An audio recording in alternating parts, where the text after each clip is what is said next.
ಇವತ್ತಿನ ವಿಡಿಯೋದಲ್ಲಿ ನಾನು ನನಗೆ ಚಾಲೆಂಜ್ ಮಾಡ್ಕೋತಾ ಇದ್ದೀನಿ. ನೆಕ್ಸ್ಟ್ 7 days ಬೆಳಿಗ್ಗೆ 5 ಗಂಟೆಗೆ ಎದ್ದೇಳಬೇಕು ಅಂತ. ಅದು ಯಾಕೆ ಅಂತ ಮುಂದೆ ಹೇಳ್ತೀನಿ. ಆದ್ರೆ 6ನೇ ದಿನದಲ್ಲಾಗಿದ್ದ ಚೇಂಜಸ್ ನೋಡಿ ನನಗಂತೂ ಶಾಕ್ ಆಯ್ತು. ಆ ಶಾಕ್ ಏನು ಅಂತ ಸ್ವಲ್ಪ ಹೊತ್ತಲ್ಲೇ ನಿಮ್ಗೂ ಗೊತ್ತಾಗುತ್ತೆ. ಚಾಲೆಂಜ್ ಸ್ಟಾರ್ಟ್ ಆಗೋ ಹಿಂದಿನ ದಿನ ಫೋನಲ್ಲಿ ಅಲಾರಾಮ್ನ ಇಟ್ಟು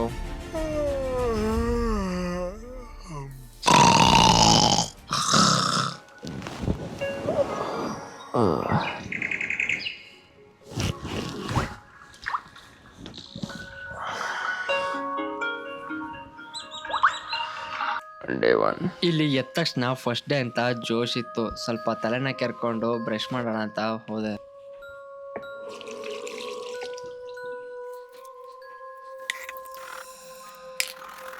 ಇಲ್ಲಿ ಬಂದು ಕುತ್ಕೊಂಡ್ಮೇಲೆ ಗೊತ್ತಾಯ್ತು ನಾನು ಏನು ಪ್ಲಾನೇ ಮಾಡಿಲ್ಲ ಅಂತ. ಏನು ಮಾಡೋದು ಅಂತ ಯೋಚನೆ ಮಾಡ್ಬೇಕಾದ್ರೆ ಹಾಗೆ ಯಾವುದೋ ಒಂದು ಬುಕ್ಕು ಕೈಗೆ ಸಿಕ್ತು. ಅದನ್ನು ಓದಿರಲಿಲ್ಲ ಅಂತ ತುಂಬ ದಿನದಿಂದ ಅನಿಸ್ತಾ ಇತ್ತು. ಸೊ ನಾನೇ ಬರೆದಿಟ್ಟಿದ್ದ ಬುಕ್ಕು ಓದಬೇಕು ಅಂತ ಅಂದ್ಕೊಂಡು ಓದೋಕ್ಕೆ ಸ್ಟಾರ್ಟ್ ಮಾಡಿದೆ. ಪ್ಲ್ಯಾನ್ ಇಲ್ಲದೆ ರ್ಯಾಂಡಮ್ ಆಗಿ ಓದೋಕ್ಕೆ ಸ್ಟಾರ್ಟ್ ಮಾಡಿದ್ದು ನನಗೆ 15 minutes ಆದಮೇಲೆ ಹಿಂಗೆ ಅನ್ನಿಸ್ತು.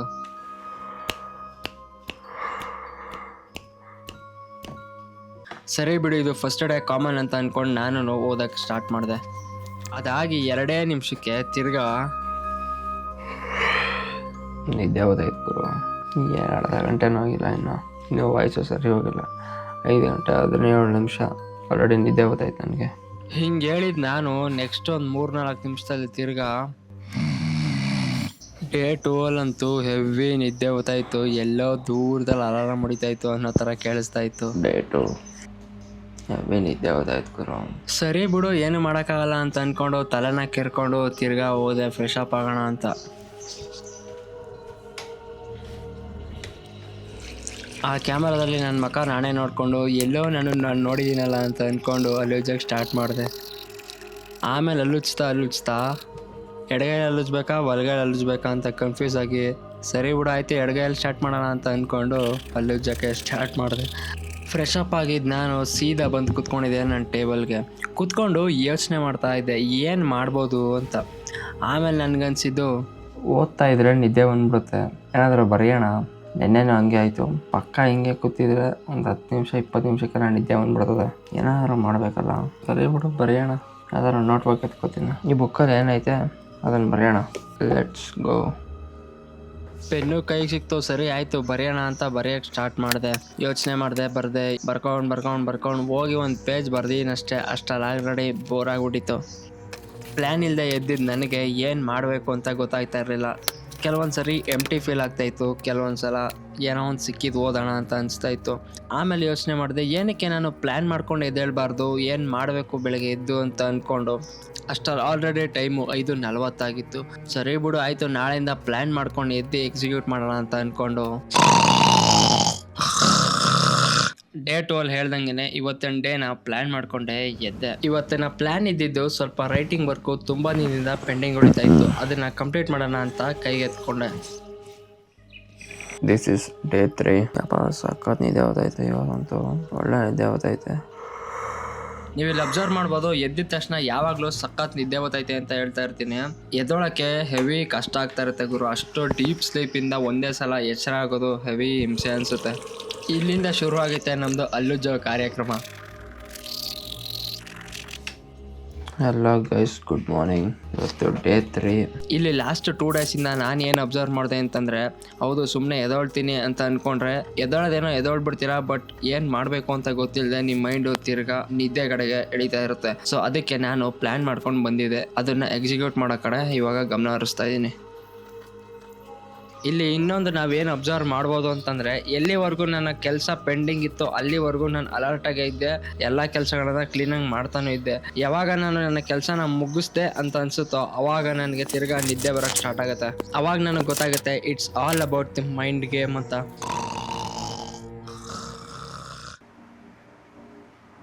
ಸೊ ಇವತ್ತು ಎದ್ದು ಏನು ಮಾಡಬೇಕು ಅಂತ ಆಲ್ರೆಡಿ ಪ್ಲ್ಯಾನ್ ಆಗಿತ್ತು. ಅಕಾರ್ಡಿಂಗ್ಲಿ ಕೆಲಸ ಮಾಡೋಕ್ಕೆ ಸ್ಟಾರ್ಟ್ ಮಾಡಿದೆ. This is day 4. ಕರೆಕ್ಟಾಗಿ 5 ಗಂಟೆ 1 ನಿಮಿಷ ಆಗೋಷ್ಟು ಒಳಗಡೆ ಬೆಡ್ಡಿಂದ ಎದ್ದು ಅಲ್ಲುಜ್ಜಕ್ಕೆ ಹೊರಟೆ ಆ್ಯಂಡ್ ಅಲ್ಲುಜ್ಜಕ್ಕೆ ಸ್ಟಾರ್ಟ್ ಮಾಡಿದೆ. ಇವತ್ತು ಸೇಮ್ ಅದೇ ಬೋರಿಂಗ್ ರೊಟೀನ್, ಆದರೆ ಸ್ವಲ್ಪ ಚೇಂಜ್ ಇರಲಿ ಅಂತ ಸಿಸ್ಟಮಲ್ಲಿ ವರ್ಕ್ ಮಾಡ್ತಾ ಇದ್ದೆ. ಸಿಸ್ಟಮಲ್ಲಿ ಏನು ಹಳೆ ವರ್ಕ್ ಪೆಂಡಿಂಗ್ ಇಲ್ಲದೆ ಇರೋದ್ರಿಂದ ಏನು ಹೊಸ್ದಾಗಿ ಕಲಿಬೋದು ಅಂತ ಎಕ್ಸ್ಪ್ಲೋರ್ ಮಾಡ್ತಾ ಇದ್ದೆ. ಆ್ಯಂಡ್ ಎಕ್ಸ್ಪ್ಲೋರ್ ಮಾಡಿ ಕಲಿಯೋಕ್ಕೆ ಸ್ಟಾರ್ಟ್ ಮಾಡಿದೆ. ಸೊ ಇವತ್ತು ಡೇ 4 ಆಗಿರೋದ್ರಿಂದ ಆಲ್ರೆಡಿ ಸೆಟ್ ಆಗಿರ್ತೀನಿ ಎನ್ವೈರ್ಮೆಂಟ್ಗೆ ಅಂತ ಅಂದ್ಕೊಂಡು ನಿದ್ದೆ ಮಾಡಲೇಬಾರ್ದು ಅಂತ ಫುಲ್ಲು ಡಿಸೈಡ್ ಮಾಡಿ ಕಲಿಯಕ್ಕೆ ಕೂತ್ಕೊಂಡೆ ಆ್ಯಂಡ್ ನಿದ್ದೆ ಮಾಡಿಲ್ಲ ಕೂಡ.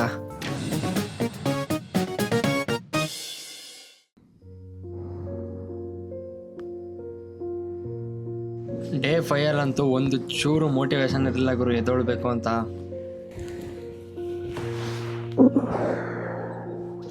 ನೋಡ್ಬೋದು ನೀವು ಅಲ್ಲಿ ಅಲಾರಾಮ್ ಹೊಡಿತಾ ಇದ್ರು, ಆಫ್ ಮಾಡ್ಬಿಟ್ಟು ಒಂದು 2 ಸೆಕೆಂಡ್ ಹಂಗೆ ಮಲ್ಕೋತೀನಿ, ಆಮೇಲೆ ಪಟ್ಟ ಅಂತ ಎಚ್ಚರ ಆಗಿ ಎದ್ದೋಗ್ತೀನಿ. ಡೇ 5 ಟೈಮು ಸೇಮ್ ಅದೇ 5 ಗಂಟೆ 1 ನಿಮಿಷ ಆಗ್ತಾ ಇತ್ತು. ಎದ್ದು ತಲೆನ ಕೆರ್ಕೊಂಡು ಸ್ವಲ್ಪ ಸೆಟ್ ಮಾಡಿಕೊಂಡು ಅಲ್ಲೂ ಜನ ಅಂತ ಹೋಗೋಕ್ಕಿಂತ ಮುಂಚೆ ಕಟಿಂಗ್ ಮಾಡಿಸ್ಬೇಕಾ ಅಂತ ಅಂದ್ಕೊಂಡು ರೂಮಿಂದ ಆಚೆ ಹೋದೆ. ಏನು ಮಾಡ್ತಾ ಇದ್ದೀರಮ್ಮ?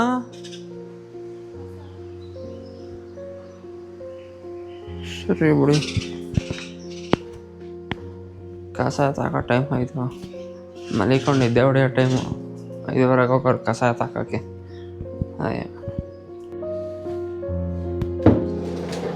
ಇವತ್ತು ಸ್ವಲ್ಪ ಕೆಲಸ ಇದೆ PCಲಿ, ಸೊ ಮುಗಿಸ್ಕೊಂಡು let's see what to do. ಇವತ್ತು ಆ್ಯಕ್ಚುಲಿ ಆಲ್ರೆಡಿ ಟೈಮ್ ಆಗ್ಬಿಟ್ಟೈತೆ ನೋಡಿ, ಇಲ್ಲಿ 5:39. ಸೊ ನನ್ನ ಫ್ರೆಂಡ್ ಏನಂದ, ಮಗ ಇವತ್ತು ಓದಕ್ಕೆ ಕೂತ್ಕೊಬೇಡ, ಒಳ್ಳೆ ಸಕ್ಕದಾಗಿರೋ ಟ್ರಕ್ಕಿಂಗ್ ಸಿಗುತ್ತೆ, ಬಾ ಹೋಗೋಣ ಅಂತಂದ. ಹೌದಾ ಸರಿ ಆಯಿತು, 5:30 ಫೋನ್ ಮಾಡು ಅಂತಂದ. ಬೆಳಗ್ಗೆ ಫೋನ್ ಮಾಡಿದ್ರೆ ನೆಟ್ಟು ಆಫ್ ಮಾಡೋನೆ. ವಾಟ್ಸಪ್ಪಲ್ಲಿ ಕಾಲ್ ಮಾಡಿದ್ರೆ, ನಾರ್ಮಲ್ ಕಾಲ್ ಮಾಡಿದ್ರೆ ಪಿಕ್ ಮಾಡ್ತಾ ಇಲ್ಲ. ಕೇಳಿದ್ರೆ ಆಮೇಲೆ ಬಂದು ಏನಂತೇನು ಗೊತ್ತಾ, ಅಯ್ಯೋ ಮಗ ನಿದ್ದೆ ಬಂದ್ಬಿಡ್ಬಿಡು ಅಂತಾರೆ. ಅದೇ ಥರ ಯಾರಾದರೂ ನಿಮಗೆ ಹೆಂಗಲ್ಲ ಒಬ್ರು ಯಾರಾದರೂ ಇದ್ದೇ ಇರ್ತಾರೆ, ಅಂಥವ್ರನ್ನ ಟ್ಯಾಗ್ ಮಾಡಿ ಹೇಳಿ ಎದ್ದೋಳೋ ಬೆಳಗ್ಗೆ ಬೇಗ ಅಂತ. ಸರಿ ಬಿಡು ಇನ್ನೇನು ಮಾಡೋಕ್ಕಾಗಲ್ಲ ಅಂತ ಅಂದ್ಕೊಂಡು ನಿನ್ನೆ ಅರ್ಧ ಕಲ್ತಿದ್ದನ್ನ ಇವತ್ತು ಕಂಪ್ಲೀಟ್ ಮಾಡೋಕ್ಕೆ ಟ್ರೈ ಮಾಡ್ತಾ ಇದ್ದೆ ಆ್ಯಂಡ್ ಕಂಪ್ಲೀಟ್ ಮಾಡಿದೆ ಕೂಡ. ಬೈ ದ ವೇ ಈ ಚಾಲೆಂಜ್ ನಾನು ಏನಕ್ಕೆ ಮಾಡ್ತೀನಿ ಅಂತ ಆಮೇಲೆ ಹೇಳ್ತೀನಿ ಅಂತ ಹೇಳಿದ್ನಲ್ಲ, ಇವಾಗ ಹೇಳ್ತೀನಿ ಕೇಳಿಸ್ಕೊಳ್ಳಿ. ನಾನು ಲೈಫಲ್ಲಿ ಇನ್ಡಿಸಿಪ್ಲಿನ್ ಆಗಿಬಿಟ್ಟಿದ್ದೆ. ಯಾವಾಗ ಏನು ಮಾಡ್ತಿದ್ದೀನಿ, ಎಷ್ಟು ಗಂಟೆಗೆ ಎದ್ದೊಳ್ತಾ ಇದ್ದೀನಿ, ಯಾವಾಗ ಮಲ್ಕೋತಾ ಇದ್ದೀನಿ, ಒಂದು ಟ್ರ್ಯಾಕ್ ಇರ್ತಾ ಇರಲಿಲ್ಲ. ಆನ್ಲೈನಲ್ಲಿ ನೋಡ್ತಾ ಇದ್ದೆ, ಎಷ್ಟೊಂದು ಜನ ಹೇಳ್ತಾಯಿದ್ರು ಬೆಳಗ್ಗೆ 5 ಗಂಟೆಗಿದ್ರೆ ಹಿಂಗಾಗುತ್ತೆ ಹಾಗಾಗುತ್ತೆ ಅಂತ. ಸೊ ಎಕ್ಸ್ಪೆರಿಮೆಂಟ್ ಮಾಡೇ ಬಿಡೋಣ, ಹೆಂಗಾಗುತ್ತೆ ಏನು ಅಂತ ನೋಡೋಣ ಅಂತ ಅಂದ್ಕೊಂಡು ನಾನು ಈ ಚಾಲೆಂಜ್ ತೊಗೊಂಡೆ.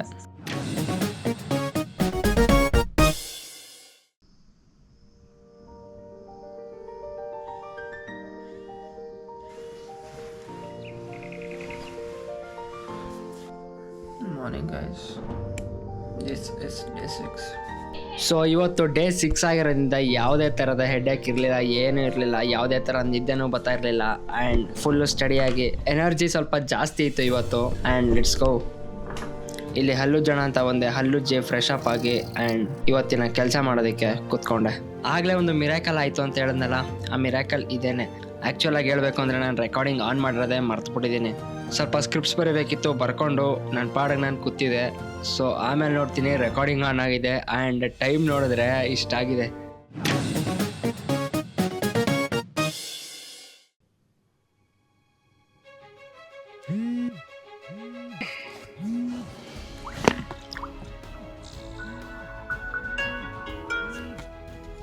Good morning guys, this is day 7.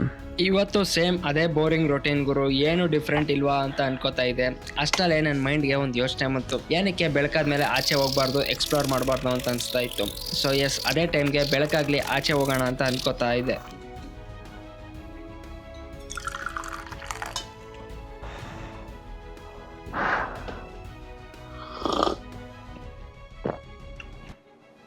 ಬೆಳಕಾಗಕ್ಕೆ ನಮ್ಗೆ ಇನ್ನೂ 1 hour ಟೈಮ್ ಇತ್ತು. ಸೊ 1 hour ಏನು ವೇಸ್ಟ್ ಮಾಡೋದು ಬೇಡ ಅಂತ ಅಂದ್ಕೊಂಡು ಓದೋಣ ಅಂತ ಕೂತ್ಕೊಂಡೆ. ಸೊ ಇಷ್ಟೊತ್ತಿಗಾಗಲೇ ಆಲ್ರೆಡಿ 6:05 6:10 ಆಗ್ತಾ ಬಂದಿತ್ತು. ಸೊ ಬೆಳಕು ಆಗಿತ್ತು ಆ್ಯಂಡ್ ಆಚೆ ಹೋಗೋಣ ಅಂತ ನಾನು ರೆಡಿಯಾಗಿ ಆಚೆ ಹೋದೆ.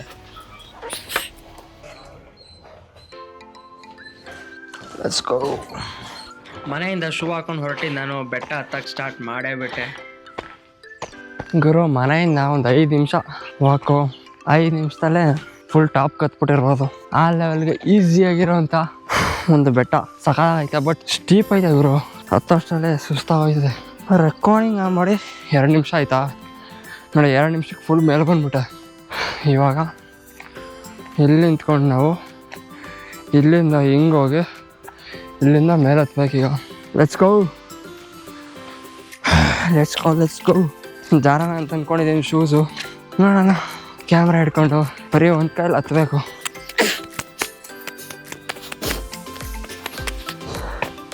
ಇಲ್ಲಿ ಹೆಂಗಾಯ್ತು ಹತ್ತಕ್ಕಾಗಲ್ಲ ಇಲ್ಲಿ.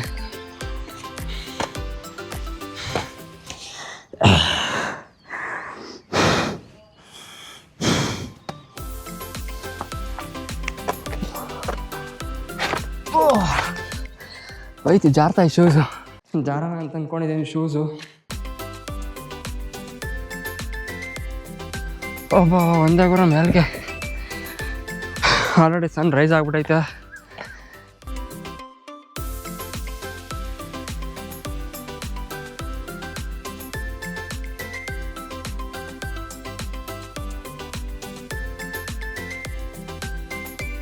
ಆ ಕಡೆಯಿಂದ ಸನ್ ರೈಸ್ ಆಗಿದ್ದ ನೋಡ್ಕೊಂಡು ಬಂದಿದ್ದೆ. ನಾವು ಸೀದಾ ಹಂಗೆ ಮುಂದೆಗಡೆ ನಡ್ಕೊಂಡು ಬರ್ತಾ ಇದ್ದೆ.